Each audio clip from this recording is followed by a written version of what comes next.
Back, we're reading the Quran. We're on Al-Isra. We're on sign 39. Let's go. These are among the precepts of wisdom, which thy Lord has revealed to thee. Take not with Allah another object of worship, lest thou shouldest be thrown into hell, blameworthy and rejected. Has then your Lord, O pagans, preferred for you sons and taken for himself daughters among the angels? Truly ye utter a most dreadful thing. We have explained things in various ways in this Quran, in order that they may receive admonition, but it only increases their flight from the truth. Say, if there had been other gods with him, as they say, behold, they would certainly have sought out a way to the Lord of the throne. Glory to him! He is high above all that they say, exalted and great, beyond measure. The seven heavens and the earth, and all beings therein, declare his glory. There is not a thing but celebrates his praise, and yet ye understand not how they declare his glory. Verily he is oft forbearing, most forgiving. When thou dost recite the Quran, we put between thee and those who believe not in the hereafter a veil invisible. And when we put coverings over their hearts and minds, lest they should understand the Quran, and deafness into their ears, when thou dost commemorate thy Lord and him alone in the Quran, they turn on their backs, fleeing from the truth. We know best why it is they listen. When they listen to thee, and when they meet in private conference, behold, the wicked say, ye follow none other than a man bewitched. Okay. So this is saying those people, they listen to people reciting the Quran, and then when they listen, they go amongst their friends, and they say that those people are bewitched in a cult. See what similes they strike for thee. Similes they strike for thee, but they have gone astray, and never can they find a way. They say, what? When we are reduced to bones and dust, should we really be raised up to be a new creation? Say, nay, be ye stones or iron, or created matter, which in your minds is hardest to be raised up, yet shall ye be raised up. Then will they say, who will cause us to return? Say, he who created you first. Then will they wag their heads towards thee, and say, when will that be? Say, maybe it will be quite soon. Like when? Make it be soon. That's funny. It will be a day when he will call you, and ye will answer his call with words of his praise, and ye will think that ye tarried but a little while. Say to my servants that they should only say those things that are best, for Satan doth sow dissensions among them. For Satan is to a man an avowed enemy. I remember that from the past, in the previous chapters. It is your Lord that knoweth you best. If he pleaseth, he granteth you mercy, or if he please, punishment. We have not sent thee to be a disposer of their affairs for them. We have not sent thee to be a disposer of their affairs for them. They didn't put you in charge to dispense justice or their necessities. They're going to do what they want to do. You're not in the club.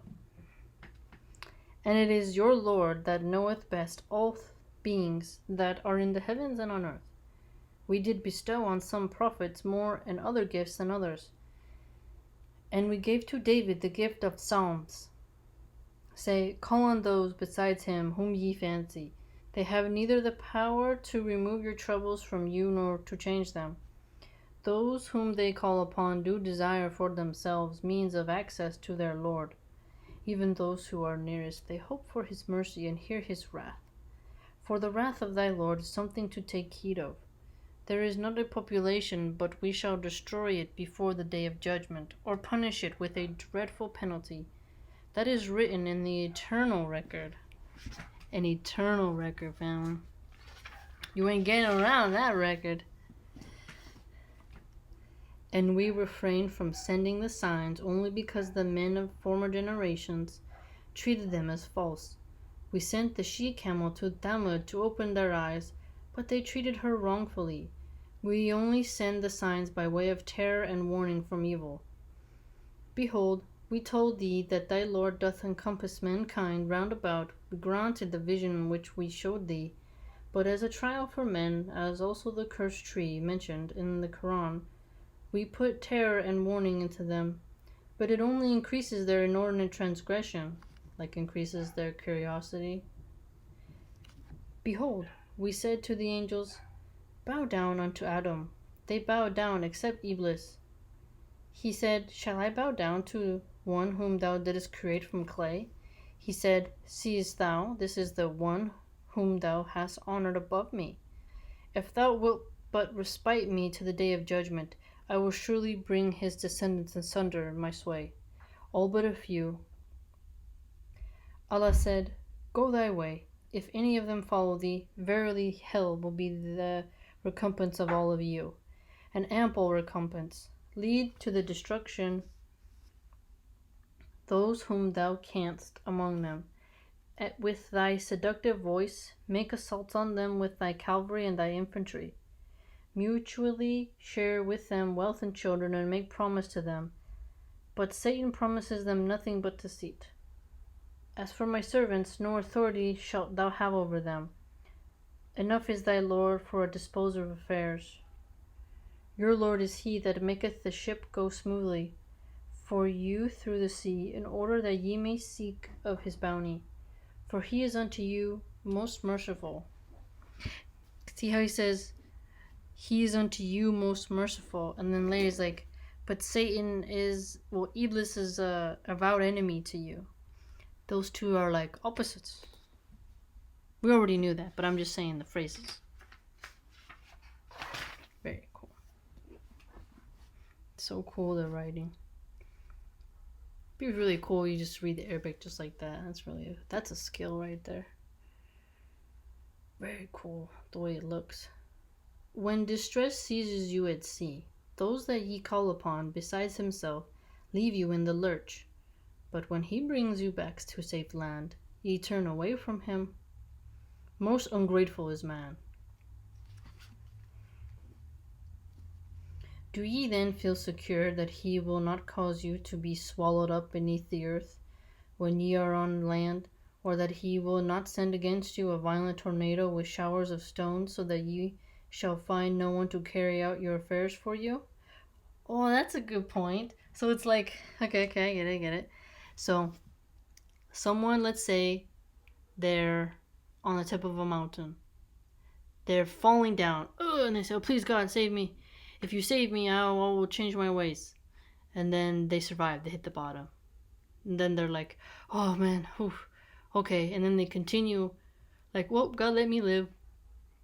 And then they get better. And then,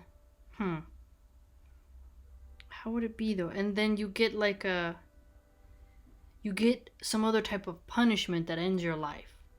So they thank the Creator when they're in danger, and then when they survive the danger, they think they no longer need God, but they forget that there are other ways that he can come at you to test you, and you can fail that test.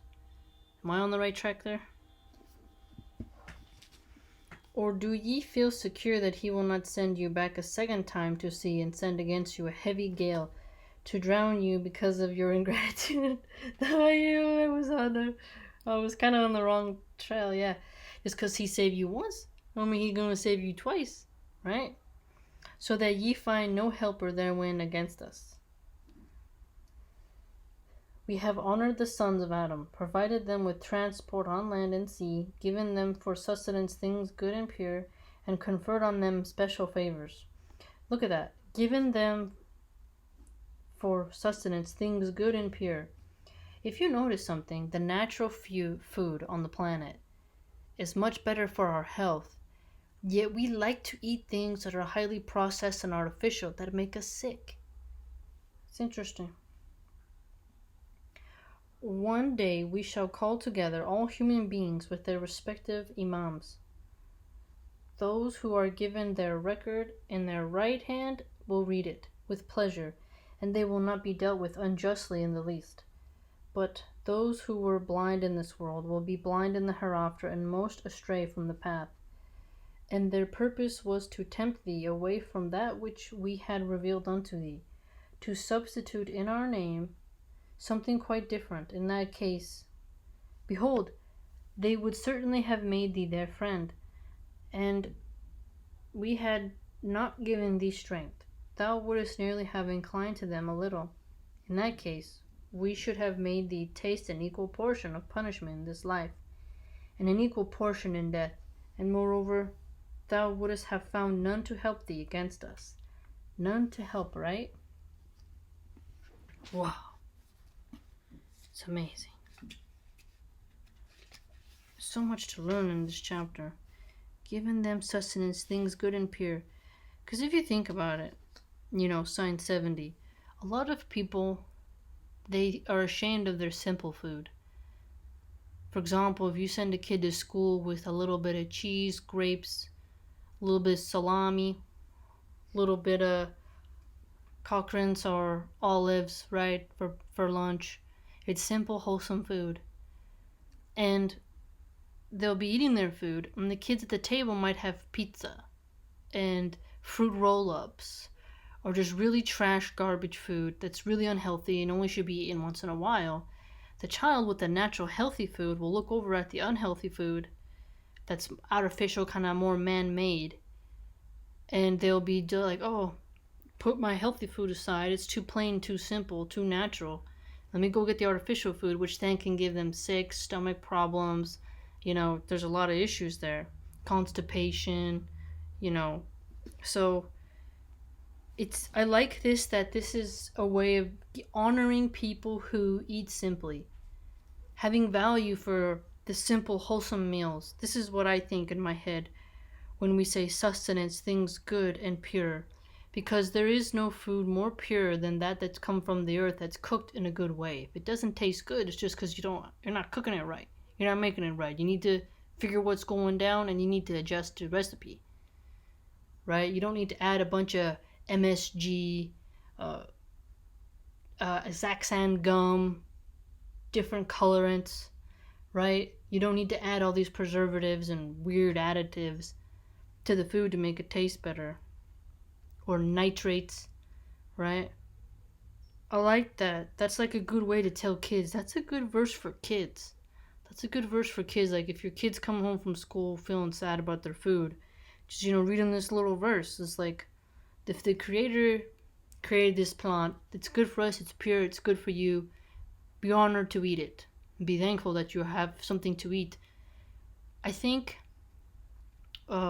when America was going through the Red Scare with Russia, they wanted to sell a lot of canned food for bomb shelters. So the media companies pushed a lot of canned, different processed foods for, stockpiling food. Yes, I get that in earthquake zones, especially like in California, you need canned food for emergency supply. But I think that our emphasis on fast, cheap, processed food that's easy to make, quick and fast, is gonna make us really sick. But if you eat just, your rice, your beans, you got your different types of potato, squashes, different berries, that's pure and make you happy. Just gotta make it taste good, right? I like that verse. It's a very wholesome verse. Okay, family, what do you think?